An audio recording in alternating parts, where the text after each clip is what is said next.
Recreating history is always a challenge, but that burden is even weightier when it involves being weightless. In Apollo 13, director Ron Howard did something no other movie maker has dared to do.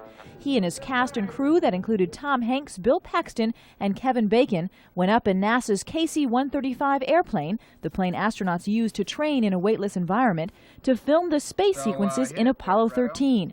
The difficulty? Zero gravity lasts only seconds. When the plane takes off and it flies a kind of an arc, and right about here you go weightless and it goes over the top, and you continue to be weightless as it dives back toward the Earth, and then as it pulls out of it you get slammed to the floor.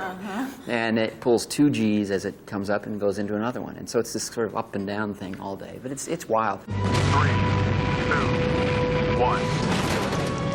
Adding to the incredible technical challenges of making this movie, which included constructing exact replicas of the lunar module and command module, and months of detailed research and discussions with the real astronauts of Apollo 13, Howard had the tough task of telling the story without the machines getting in the way.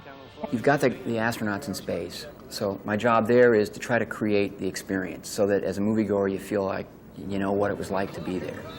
Then in mission control, you've got all these characters doing so much work, and you need to try to make that understandable and connect in a way with the capsule stuff. It was an interesting balancing act. In so many films, you sort of can take dramatic license. In this film, at least it looked like you didn't have to, or did you? Did the story speak for itself? The story did speak for itself, but we still had to take some dramatic license. There's some procedures that take 3 or 4 hours to execute that we do in 3 or 4 minutes. And so, this is a very accurate and authentic, I feel, impression of what the mission was. Howard, who says he wasn't a space buff prior to making the movie, said he couldn't help but become a fan after the filming wrapped. Certainly not a work of propaganda. It's a story. It's a movie. I hope people go and enjoy it.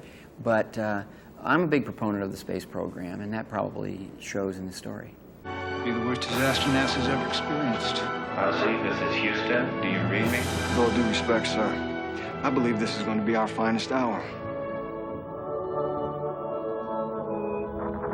Well, you never know what events are going to transpire to get you home.